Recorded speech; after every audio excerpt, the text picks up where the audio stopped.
Married politician nicknamed Pants Candy sexually harassed at least 22 women on job. Nashville, Tennessee.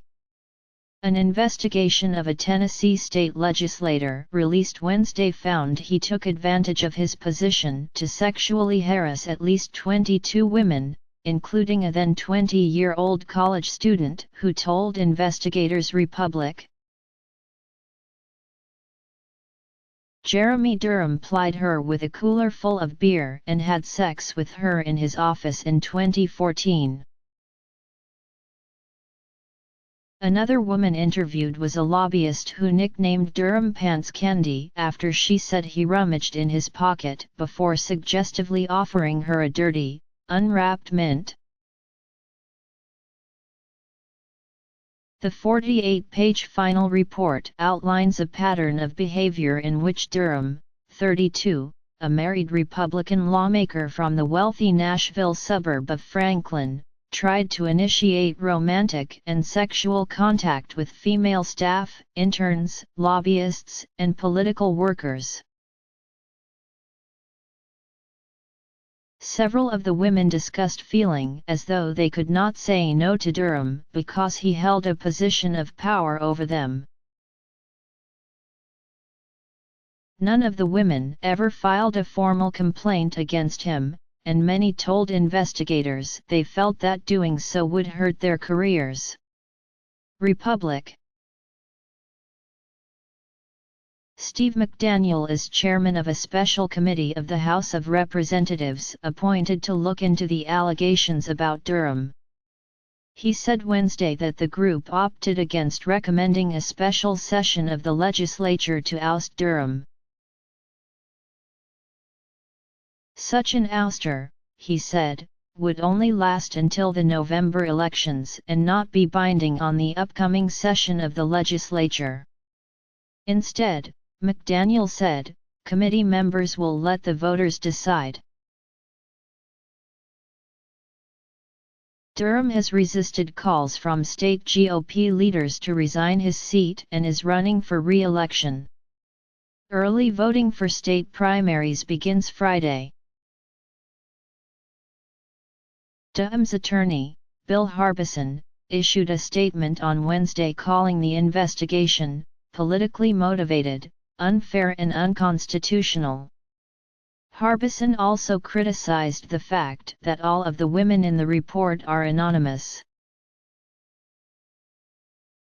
Some of the women told investigators their experience with Durham left them feeling bitter about politics.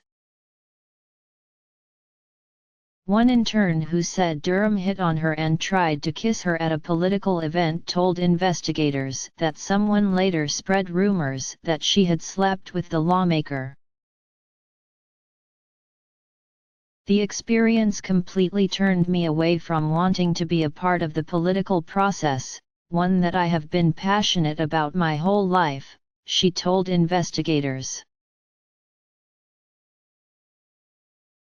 The college student who had the affair with Durham later cried when speaking to investigators.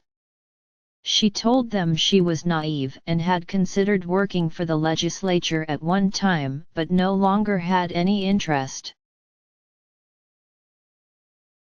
Several women said Durham persisted with them even after they tried to politely brush him off without offending him.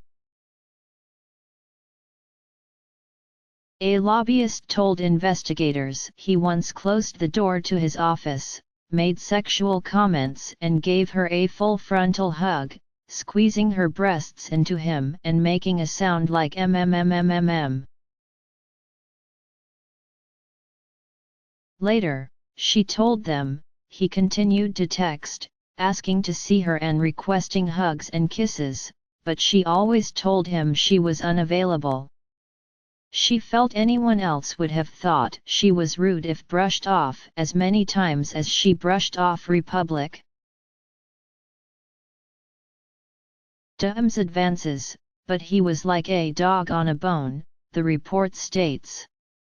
After preliminary findings from the investigation were released in April, House Speaker Beth Harwell exiled Durham to a different building and limited his access to the Capitol.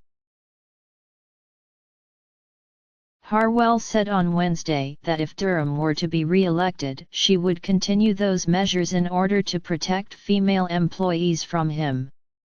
If voters were to re-elect Durham, it wouldn't be the first time he had managed to escape trouble.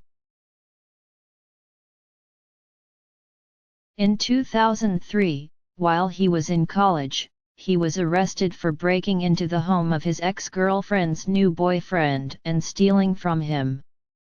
Prosecutors and school officials didn't pursue the case.